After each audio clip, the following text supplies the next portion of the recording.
Welcome to the War of Lords, where fearsome warriors from many realms desire to be crowned the most powerful lord of them all. It is our job to determine who really is the best of the best. This contest of strength will consider nothing outside of battle prowess. So, who will come out on top? Will it be the hero king of old, the radiant hero, or maybe even a newcomer such as the Exalt of Elise? Let's find out. Our first contenders to enter the fray will be none other than the young prince of Altea, Marth, and the lordling of Foray, Roy. It is easy to determine which character is stronger when they're in the same game, but the challenge really comes from comparing two characters that originate in different games. This is because stats vary across Fire Emblems. Base stats and growth rates are very fluid, raising and lowering between games, but with a little math we can truly determine who would win in a fight between characters cross-game.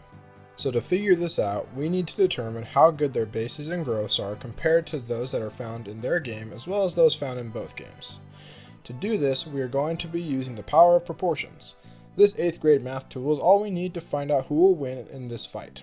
So I'm going to try and get through this quickly, but for the purpose of showing how I come to certain stats and conclusions, here is a brief explanation.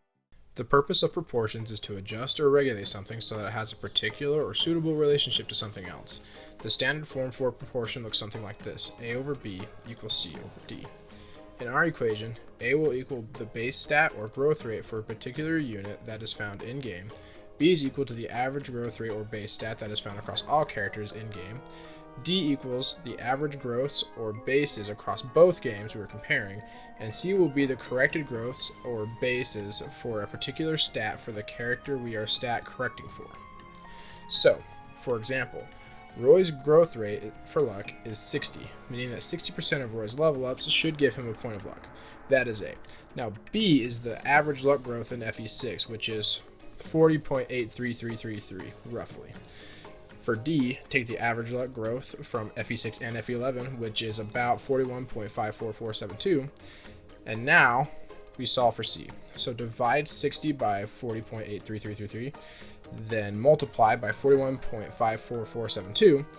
This gives us Roy's corrected luck growth for his battle against Marth, which is about 61.04531. But for the purpose of this battle, we are going to round all growths and bases to the nearest whole number. So Roy's corrected luck growth is 61.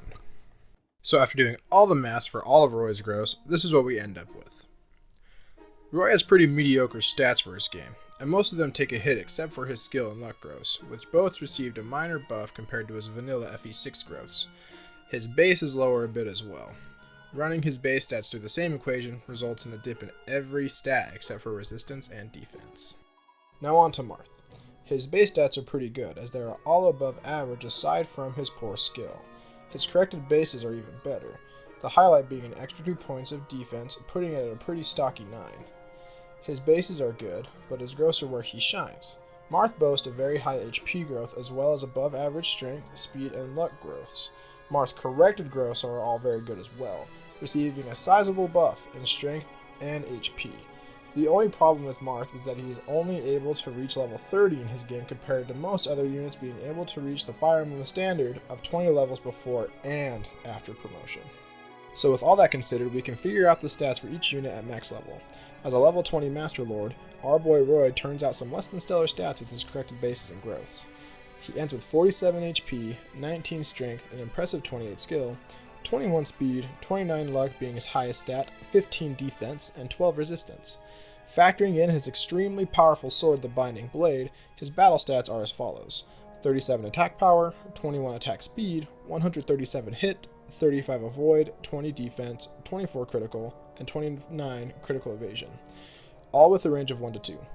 Roy boasts a high attack power due to the 18 might that the Binding Blade has.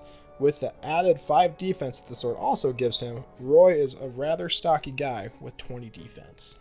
Marth stats as a level 30 Lord are 46 HP, 23 strength, a low 15 skill, 21 speed, 26 luck, 13 defense, and 0 resistance.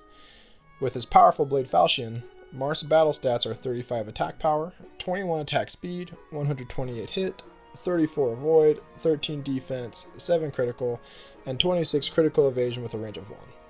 Marth is a competent fighter when equipped with the Dragon Slaying Falchion. The blades, a high hit of 100 helps out Marth's mediocre skill stat, and the 12 might adds to his respectable strength. The numbers are set.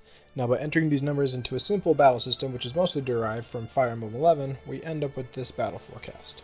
Because Marth has the higher movement stat, we will assume that he attacks first. The battle will go something like this. Marth strikes Roy for 15 damage. Roy retaliates with a solid 24 damage. Roy strikes Marth and kills him. All things considered, Roy wins 100% of the time. To put it simply, Marth needs to hit Roy 3 times to kill him. Roy, on the other hand, only needs to connect twice, and with a 100% chance to hit him, Marth doesn't really stand a chance. This isn't even taking into consideration that Roy has the ability to attack from range without Marth retaliating at all. If it came down to purely fighting ability and stats, the battle would have been a lot closer. But in this, the first battle in the War of Lords, we discover that weaponry really can make the unit. Congratulations, Roy. One of the most broken weapons in the franchise won the battle for you this time. Next time on the War of Lords.